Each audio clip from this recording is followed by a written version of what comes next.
দর্শকদের শুভেচ্ছা দিয়ে শুরু করছে আজকে টিভিএস ইনসাইট, সাথে আছি আমি রিয়াদ হোসেন। প্রিয় দর্শক, দীর্ঘদিন প্রায় 5 দিন পর দেশের শিল্প কারখানাগুলো খুলতে শুরু করেছে। তো এই বিষয়টি নিয়ে আমাদের বিজনেস স্ট্যান্ডার্ডে আজকে প্রতিবেদনটি প্রকাশ হয়েছে। বিজনেস স্ট্যান্ডার্ডে প্রতিবেদনটি করেছেন বিশেষ প্রতিনিধি জনাব জসিমউদ্দিন। আমরা এই বিষয়ে তার কাছ থেকে আরও বিস্তারিত শুনবো। জসিম ভাই, আপনাকে স্বাগত আমাদের স্টুডিওতে। 5 দিন পরে শিল্প কারখানা খুলেছে, তো এই বিষয়ে একটু আমাদের দর্শকদের উদ্দেশ্যে আপনি একটু জানান আসলে পরিস্থিতি কি হচ্ছে শিল্পে। ধন্যবাদ রিয়াদ ভাই। আপনি যেমনটা বলছিলেন যে আমরা আজকে সকালে আমাদের সাভার করেসপন্ডেন্ট নোমান মাহমুদের সাথে কথা বলি। আমাদের গতকালের স্টোরিটাতেও নোমান মাহমুদ কন্ট্রিবিউট করেছেন। তো নোমান মাহমুদ যেটা আমাকে জানিয়েছেন যে সাভার আসলে ওই জোনে ফ্যাক্টরিগুলি গতকালও চালু হয়েছিল, গতকাল প্রায় 50টার মতো, আজকে মোটামুটি পুরোদমে চালু হয়েছে।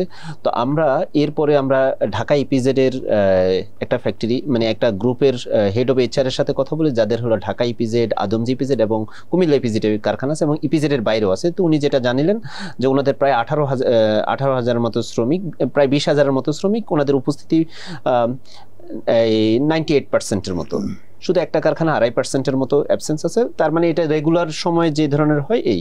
তো ওনাকে জিজ্ঞেস করলাম যে কাজের চাপ কেমন। উনি বললেন যে যেহেতু 5 দিনের কাজ জমে গেছে, এটা একটা চাপ রয়ে গেছে, তবে এই মুহূর্তে কারফিউ চলাকালীন সময়ে ওনারা ওভারটাইম করাবেন না। আর সাধারণত একটা সময় বন্ধ থাকার পর, কিছুদিন বন্ধ থাকার পর শুরুতে এসে ওভারটাইম করানো যায় না, 2-3 দিন সময় নিতে হয়।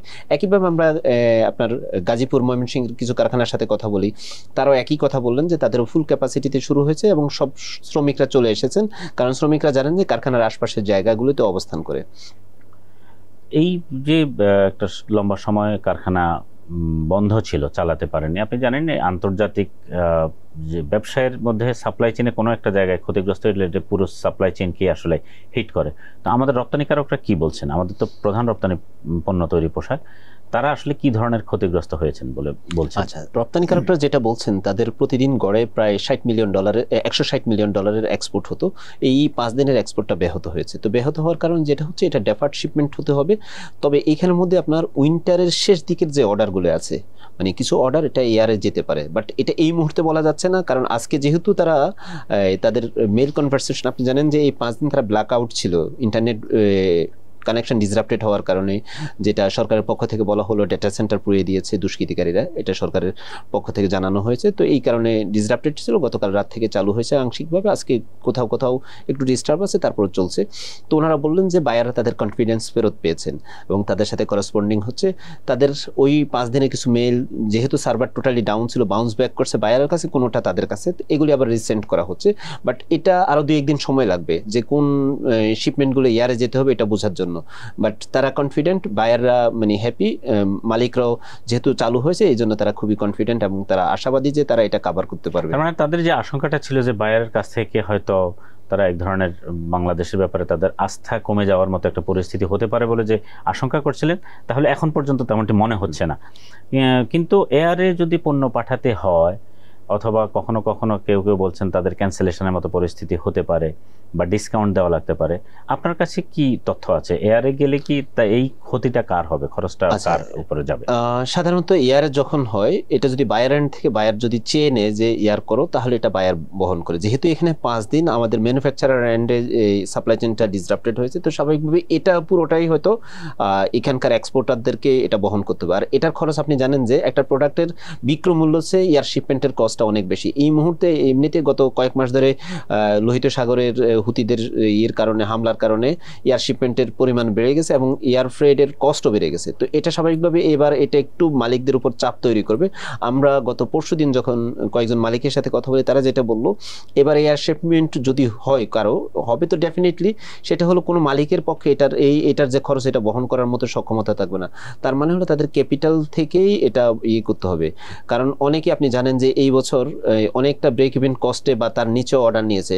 এই সময়টা তাদের মজুরি বেড়েছে, ইউটিলিটি কস্ট বেড়েছে, সবকিছু মিলে এটা মালিকদের জন্য একটা বড় ধাক্কা হতে পারে যাদের এয়ার শিপমেন্ট হবে। এমনিতেই তারা এক ধরনের সমস্যা এতদিন ধরে ফেস করে আসছে, গ্যাস ক্রাইসিস আছে, গ্যাসের প্রাইস বেড়েছে, মজুরি বেড়েছে, আরও অনেক দিক থেকেই তাদের খরচ বেড়েছে বলে তারা বলছেন। তো সব কিছু মিলিয়ে আমাদের উদ্যোক্তারা কি বলছেন, এই পরিস্থিতিটাকে তারা কিভাবে মোকাবেলা করবেন? আজকে যখন আমি আজকে কয়েকজন মালিকের সাথে সকাল থেকে কথা বলছি, এই প্রোগ্রামে ঢোকার আগে একজনের সাথে কথা বলছি, তারা কিন্তু আজকে গ্যাস বিদ্যুতের ক্রাইসিস নিয়ে কিছু বলেনি এখনো। আপনি এই কয়দিন যেহেতু তাদের এটা আগে ছিল, আগে ছিল এই যে কথা না, যেহেতু এতদিনে হ্যাঁ, তো এখন পর্যন্ত তারা গ্যাস বিদ্যুতের এটা বলছে না। তো তারা আশাবাদী, তারা হয়তো এটা ওভারটাইম করে পোষায় নিতে পারবে, এটা যদি ইউটিলিটিটা মানে। চট্টগ্রাম বন্দরের কি অবস্থা, সেখানে কি কন্টেনার জট বেড়েছে? হ্যাঁ, চট্টগ্রাম বন্দরে আপনি যেটা জানেন, যেহেতু ব্ল্যাকআউটের কারণে তাদের এক্সপোর্ট ইম্পোর্ট টোটালি বন্ধ হয়ে গেছে, সেখানে যেই কন্টেনারগুলি ঢুকেছে বা যে কার্গোগুলি ঢুকেছে এগুলি ডেলিভারি খালাস করতে পারেন। তো এই কারণে এখানে একটা জট ছিল, বাট ওটা একটু একটু করে খোলার চেষ্টা করতেছে। গতকাল থেকে তারা ম্যানুয়ালি ট্রাই করছে, আপনি জানেন যে তারা কিছু পণ্য খালাসের চেষ্টা করতে, বিশেষ করে যেগুলি হলো পচনশীল দ্রব্য, তারা ওইগুলিকে আগে প্রায়োরিটি দিয়ে খালাস শুরু করেছে। তার মানে উদ্যোক্তারা এখন চাচ্ছেন যে যত দ্রুত আসলে পরিস্থিতিটা থেকে তারা স্বাভাবিক অবস্থায় ফিরে আসতে পারেন, সেটি এখন মূল বিষয়। এবং জি, এটার সাথে একটু আপনাকে অ্যাড করি, যেহেতু এবারের আন্দোলনটা স্টুডেন্টদের একটা প্রোটেস্ট ছিল, এইখানে গতকালও স্বরাষ্ট্রমন্ত্রী মহোদয় বলেছেন যে এইখানে শ্রমিকরা কোনোভাবে জড়িত ছিল না, শ্রমিকদেরকে মালিকরা যেন এটা বোঝায়। এবং মালিকরাও বলছেন যে এই বাংলাদেশের প্রথম কোনো আন্দোলনে শ্রমিকদের ইনভলভমেন্ট ছিল না, এটা আরেকটা তাদের জন্য পজিটিভ দিক। এখন আজকেও ইন্ডাস্ট্রিয়াল জোনগুলিতে এমনিতেই আমরা যেটা কথা বলেছি, ইন্ডাস্ট্রিয়াল জোনের সাভার আশুলিয়া জোন, যিনি ইন্ডাস্ট্রিয়াল জোনের জোন 1 এর এসপি সাহেব, শ্রমিক উপস্থিতি কেমন? শ্রমিক উপস্থিতি স্বাভাবিক, মানে 98 থেকে 99% শ্রমিকরা কাজে যোগ দিয়েছে, এটা রেগুলার যেটা হয়। এবং সেখানে নিরাপত্তাটা জোরদার করছে ইন্ডাস্ট্রিয়াল পুলিশ। এটা একটা গুরুত্বপূর্ণ বিষয় যে শ্রমিকরা কাজে ফিরছে। আপনাকে ধন্যবাদ আমাদের এই আলোচনায় যুক্ত হওয়ার জন্য। প্রিয় দর্শক, আপনারা যেমনটা শুনছিলেন, বাংলাদেশে আসলে ইন্ডাস্ট্রি বিভিন্ন সময়ে বিভিন্ন সংকটের মধ্যে পড়ে এবং আমরা দেখেছি তারা সেই সংকটটি কাটিয়ে উঠতেও সক্ষম হয়েছে। আজকে এ পর্যন্তই। আমাদের অনুষ্ঠান যদি ভালো লাগে তাহলে লাইক, কমেন্ট, শেয়ার করুন। টিবিএস এর সঙ্গে থাকুন। আপনাদের ধন্যবাদ।